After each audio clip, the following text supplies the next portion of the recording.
Olá, meu irmão, minha irmã. Este é o programa Voz da Igreja, começando mais uma vez para você. Obrigado por estar conosco, por fazer parte deste programa, desta família. Bebendo da fonte, vamos visitar um texto do Evangelho de Lucas, onde Jesus nos ensina a ser humildes e a ter um olhar de predileção pelos humildes. No coração deste tempo, vamos conhecer um pouco o tema do mês da Bíblia deste ano de 2019. Uma igreja em caminho, as atividades que nós temos no Brasil, na nossa diocese também, para este início do mês de setembro. Fique conosco, o programa Voz da Igreja está apenas começando.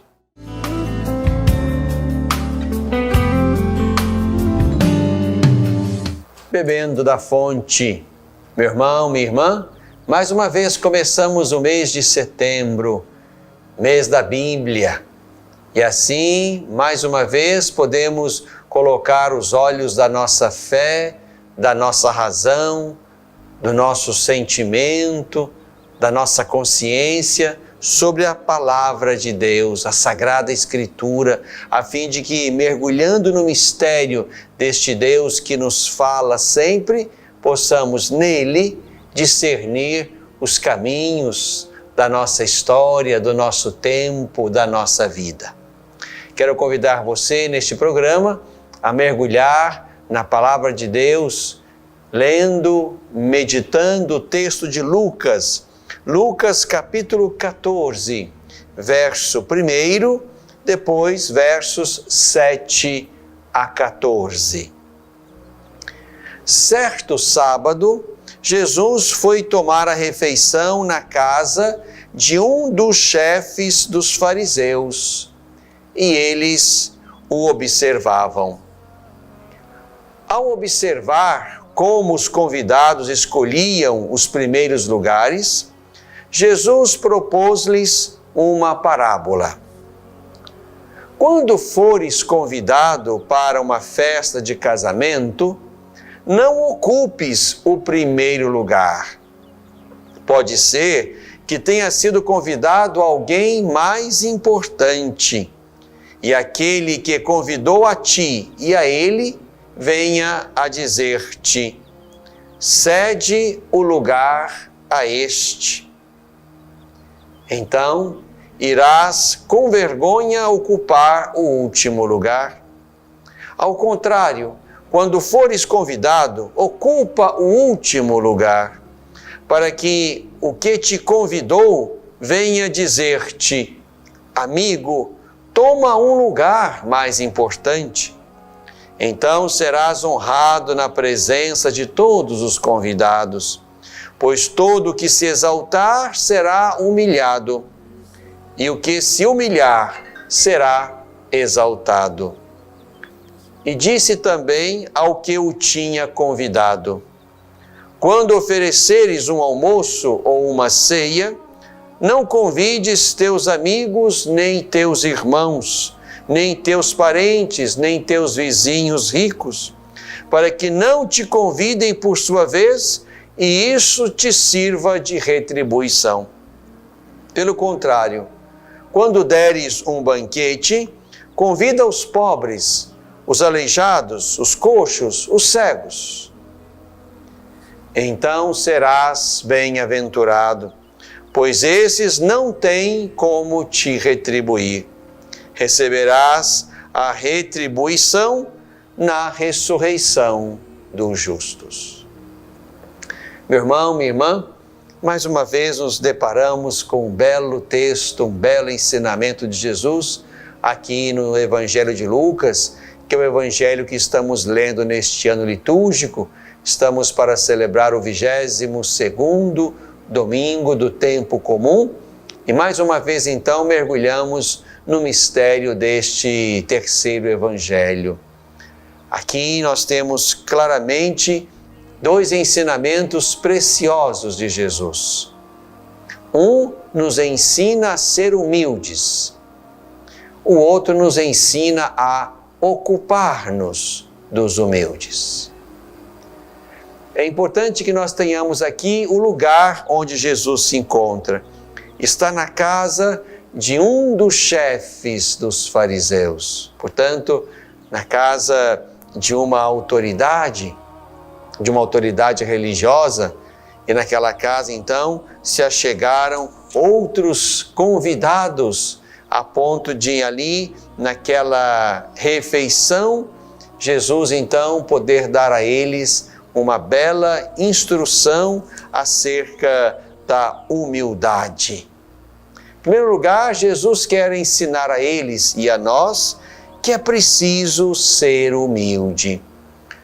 O humilde não é o bobo, o tolo, aquele que não se dá valor, aquele mergulhado em complexo de inferioridade. Não é este o humilde. O humilde é exatamente aquele que sabe o seu lugar, aquele que reconhece a sua medida. É aquele que sabe quem é e sabe que não é nem mais importante, nem menos importante, mas é ele mesmo. De modo que não queira colocar-se nem acima, nem abaixo dos demais. A palavra humilde tem na sua raiz a palavra humus. Humus é exatamente, digamos assim, o nível da terra, onde as folhas se acumulam e ali formam um conjunto adequado de elementos para que a vida possa florescer. Humus, portanto, é exatamente o nível da terra. O humilde é aquele que está no seu nível, aquele que se reconhece, aquele que sabe de si, como também, claro, aquele que reconhece o outro, o lugar do outro, e sabe, portanto, lidar com estes dois, ele e o outro, e se entende como o que tem dons, talentos, habilidades, perfil próprio, e reconhece também isso no outro. Aqui Jesus, então, nesse primeiro momento da sua fala, da sua parábola, quer chamar a atenção exatamente para que cada um, sendo convidado para uma festa, não queira sentir-se ou colocar-se como mais importante, nem na festa, nem em nenhum lugar. O que somos é exatamente matéria humana, seres humanos, criaturas humanas, dotadas de muitas diferenças, de muitas riquezas, de muitas belezas, como também comungamos da mesma fragilidade, da condição de mortalidade e de pecado. Jesus aqui contando a parábola daquele que quer ocupar o primeiro lugar e de repente precisa ceder aquele lugar para outro que fora convidado e que de fato era o que merecia aquele espaço. Jesus nos chama a atenção para estar no nosso lugar. Ninguém querer ser mais nem menos. Aqui estamos diante, portanto, do primeiro ensinamento. Ser humilde, ser acessível. E isso é muito importante. É importante que as pessoas, que as lideranças, que os pastores que somos nós, sejamos de fato pessoas humildes, acessíveis, pessoas a quem os outros podem ter acesso. Ninguém se intimide com a nossa presença, nem com a nossa palavra, nem com a nossa autoridade, nem com o nosso ministério.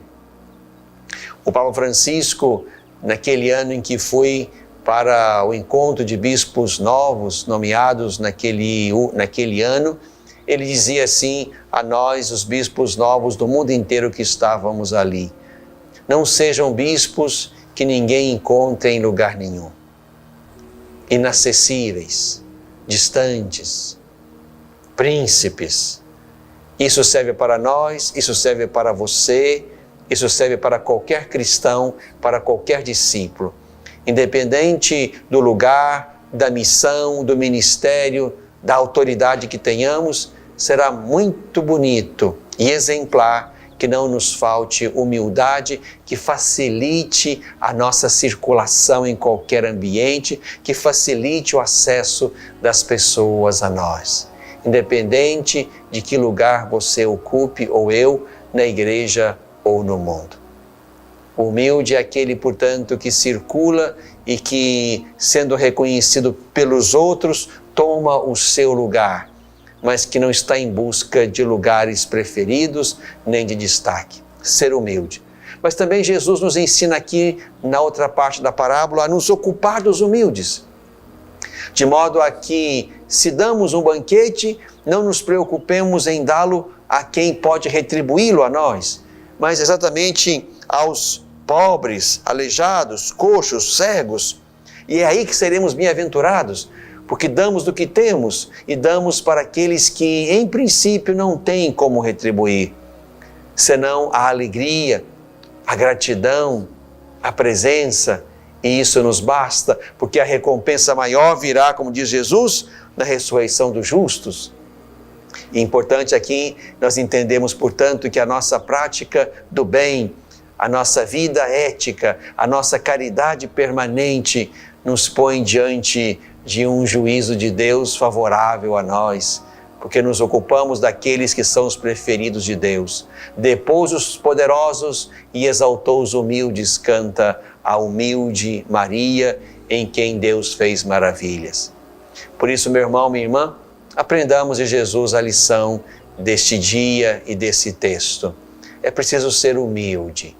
Ser humilde significa ser acessível, significa ser aberto, significa ter consciência de si, ter posse da sua própria condição e saber, a partir daí, da consciência de si, ser capaz, portanto, de relacionamentos abertos, respeitosos, dialogados, onde de fato cada um se entenda como o outro, que preenche e que dá sentido e beleza à minha vida, porque somos iguais na condição humana, diferentes nos dons que preenchem as nossas vidas e, portanto, necessitados, dependentes uns dos outros para crescer. E não nos esqueçamos dos humildes. Digamos que sejam eles, ou que serão eles, aqueles que vão nos abrir as portas da eternidade e nos apontar como aqueles que fomos generosos com eles, a ponto de Jesus nos colocar para dentro. Bebemos da fonte.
no coração deste tempo. Estamos no mês de setembro, mês da Bíblia. Aqui no Brasil, desde 1971, vivemos e celebramos o mês de setembro como o mês em que as comunidades, as paróquias, as famílias se voltam então para a Bíblia Sagrada de modo mais carinhoso, mais sedento, para meditar um trecho, um livro, uma parte da Sagrada Escritura. E neste mês de setembro de 2019, nós somos chamados a nos voltar sobre a primeira carta de São João. E o trecho, o pequeno versículo deste escrito que vai orientar o nosso caminho orante, é exatamente o versículo 19 do capítulo 4, onde nós lemos: nós amamos porque Deus primeiro nos amou. Nós amamos porque Deus primeiro nos amou. É a partir deste pequeno versículo da primeira carta de São João que nós vamos então meditar mais uma vez ao longo deste mês de setembro aquilo que Deus quer fazer ressoar aos nossos ouvidos, aos nossos corações, ao nosso caminho de seguimento a Jesus Cristo. Esta primeira carta de São João faz parte das chamadas cartas católicas. Estamos aqui diante da carta de Tiago, das duas cartas de Pedro e das 3 cartas de São João, chamadas então neste conjunto de cartas católicas, enviadas, portanto, a todas as comunidades. É este o sentido, já que esta primeira carta de João, por exemplo, não tem, como nos encontramos às vezes em outros textos de Paulo, um endereço, um destinatário. Aqui estamos, portanto, diante de escritos que querem orientar, que querem ajudar na experiência da fé das comunidades, de todas as comunidades. Aqui então estamos diante de um pequeno escrito. São 5 capítulos. 5 capítulos onde nós vamos exatamente percebendo já dificuldades, desafios lá no primeiro momento, na primeira hora do caminho do cristianismo. Esta primeira carta de São João não tem propriamente uma forma de carta. Por quê? Porque faltam-lhe endereço e assinatura, como encontramos em outros escritos que levam esse título de carta. É uma espécie de meditação, uma meditação enviada por escrito. Não sabemos a que comunidade ela foi dirigida, mas o conteúdo nos permite imaginar a situação. Os fiéis se sentem inseguros e se perguntando: será que estão em comunhão com Cristo e com Deus? O autor responde: o verdadeiro conhecimento de Cristo, a comunhão com Ele e com Deus, consiste na fé e no amor. Em crer que Jesus, aquele mesmo que viveu entre nós na carne, e essa expressão se repete ao longo deste escrito, aquele Jesus que viveu entre nós na carne, esse Jesus veio da parte do Pai. E nossa fé em Jesus consiste, portanto, para além de crer nele, também guardar a sua palavra, amando os irmãos e repartindo com eles os bens deste mundo. Amando não só de língua ou com palavras, mas amando de verdade, com ações, com partilhas, com compromissos, com a capacidade de assumir também, digamos, a carne do outro, a vida do outro, a história do outro, as tribulações do outro. Isso se chama, neste texto tão belo que vamos meditar ao longo deste mês, isso se chama andar na luz. Quem faz isso está seguro. É importante aqui percebermos que, como pano de fundo, como problemática nesse momento, aquela comunidade se põe diante da gnose. A gnose seria como uma heresia, como uma certeza de que temos acesso a Deus por aquilo que conhecemos de Deus. Como se a salvação, a experiência de Deus fossem apenas da ordem do conhecimento, do saber sobre. Mas aqui o autor da carta quer nos fazer entender exatamente que não é por aí que passa a experiência da fé, nem da salvação. É preciso, portanto, exatamente levar a sério o mistério da encarnação. Isto é preciso entender que o Verbo de Deus, a Palavra de Deus, o Logos de Deus, tomou a carne. E significa, portanto, assumiu a história, com as contradições da história, com os oprimidos da história, com os sofredores da história, com os percalços da história. E a nossa experiência de fé, portanto, não pode ser uma experiência, digamos assim, simplesmente intelectual, onde se conhece algo de Deus e até, em certo sentido, negando a profundidade e a realidade da encarnação do Verbo que toma a carne humana. Por isso a expressão na carne, ela é importante aqui dentro desse escrito de São João. Importante nós percebermos, então, irmãos e irmãs, que o que a Palavra de Deus nos quer levar a meditar ao longo deste mês de setembro é exatamente isto: o nosso comprometimento com o cotidiano, com as pessoas, com a história, com as contradições deste tempo, com as dificuldades e as tribulações pelas quais passamos, nós e os irmãos. É preciso que a nossa fé nos lance, portanto, diante destas situações e nos torne capazes de interferir como homens e mulheres que, acreditando na encarnação do Verbo, também vão levar a sério a carne humana, com tudo aquilo que essa carne humana, a minha, a sua, a dos irmãos que estão conosco no mundo e na história, com tudo aquilo que essa carne humana tem de contradição, de fragilidade, como também de beleza e de grandeza. Aqui nós vamos nos encontrar com muitas frases de grande poder e de grande teor teológico e espiritual. Deus é amor. Quem não ama não conhece a Deus. Mas aqui não se trata de um amor, digamos, sentimental, emocional, mas se trata de um amor como aquele que nos amou ou com que fomos amados. O amor com que fomos amados por Jesus, que é o amor.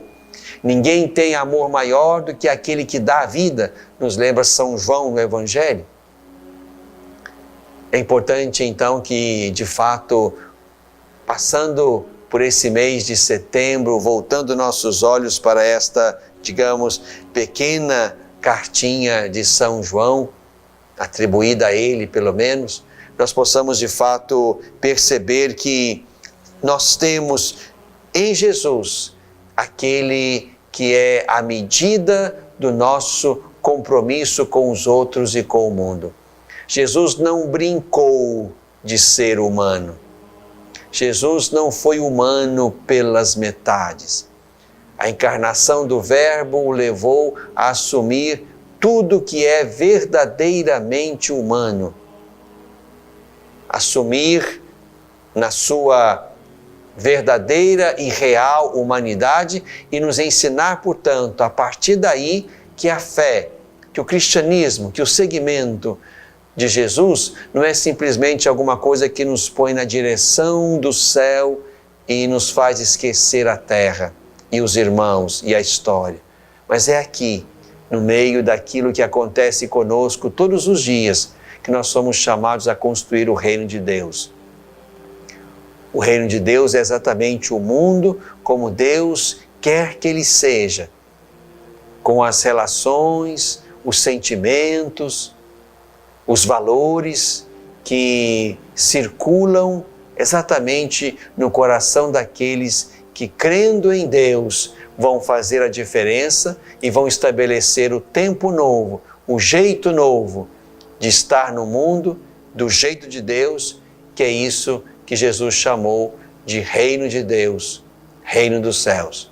Por isso convido você, meu irmão, minha irmã, a exatamente nesse caminho do mês de setembro, sozinho, com a sua família, com a sua comunidade, aí no seu grupo de amigos, de colegas, poder ir tomando aos poucos fragmentos desses 5 capítulos desta primeira cartinha de São João para aprender mais uma vez da Sagrada Escritura, para que ela seja fonte de luz. E Deus é isto. A mensagem que dele ouvimos e vos anunciamos é esta: Deus é luz e nele não há trevas. Se dissermos que estamos em comunhão com ele, mas caminhamos nas trevas, estamos mentindo. Então penetremos a palavra, que é luz, que é comunhão com Deus. Façamos a partir da palavra o discernimento dos espíritos, como lembra também aqui essa primeira cartinha, a fim de que possamos ir com Cristo, levando a sério a sua encarnação, no coração deste tempo.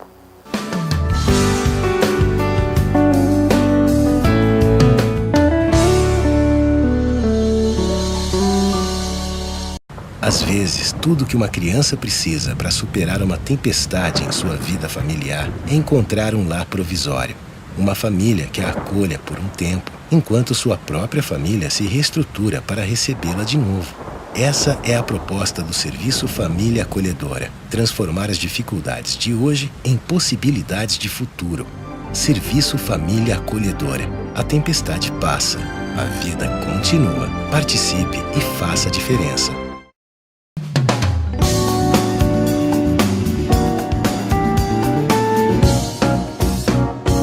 Uma igreja em caminho.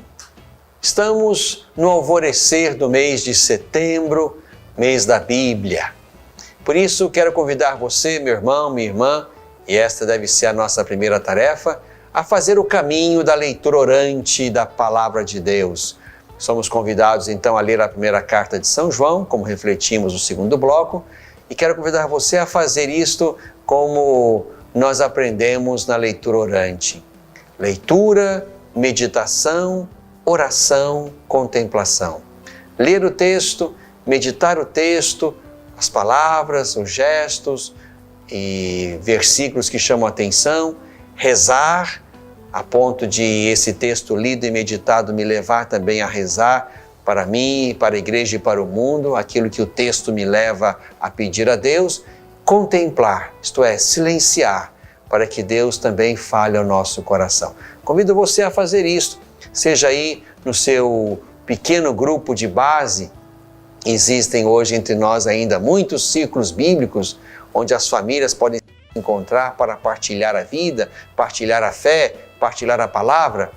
Mas se não for possível aí, também aí na sua família, com a esposa, com os filhos, ou quem sabe aí no seu local de trabalho, se há um tempo onde você pode, com seus amigos ou sozinho, visitar o texto da Palavra de Deus e fazer os passos da leitura orante, se ocupe disto. Será muito importante que esse mês de setembro também seja um mês em que, voltando-nos para a Palavra de Deus, para a Sagrada Escritura, nós possamos mais uma vez conhecer e penetrar o mistério de Deus e aprender de Deus todas as coisas.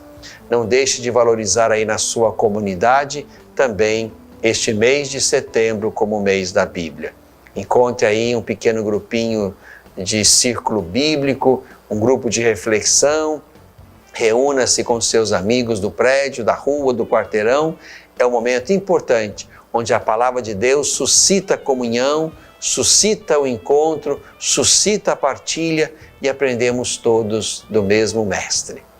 Também quero convidar você aqui da nossa Diocese de Divinópolis para neste 1º de setembro celebrarmos o Dia do Catequista. Foi esse o dia que nós marcamos, também para fazer uma ponte entre o mês de agosto, o mês vocacional, onde celebramos o Dia do Catequista, e setembro, o mês da Bíblia, que é, digamos, o livro de cabeceira e de coração e de caminho do catequista. Então, aqui na nossa diocese, nós vamos celebrar o Dia do Catequista nesse 1º de setembro, lá no Recanto do Espírito Santo, na rodovia entre Itaúna e Itatiaiuçu. Começando pela manhã, haverá uma celebração no final da manhã e muita coisa boa, muita partilha, muita convivência, muita oração neste dia lá no Recanto do Espírito Santo com os catequistas das nossas comunidades e paróquias. Você que é catequista, não deixe de participar. Organize e venha estar conosco 1º de setembro no Recanto do Espírito Santo, ali na rodovia entre Itaúna e Itatiaiuçu. Uma igreja em caminho.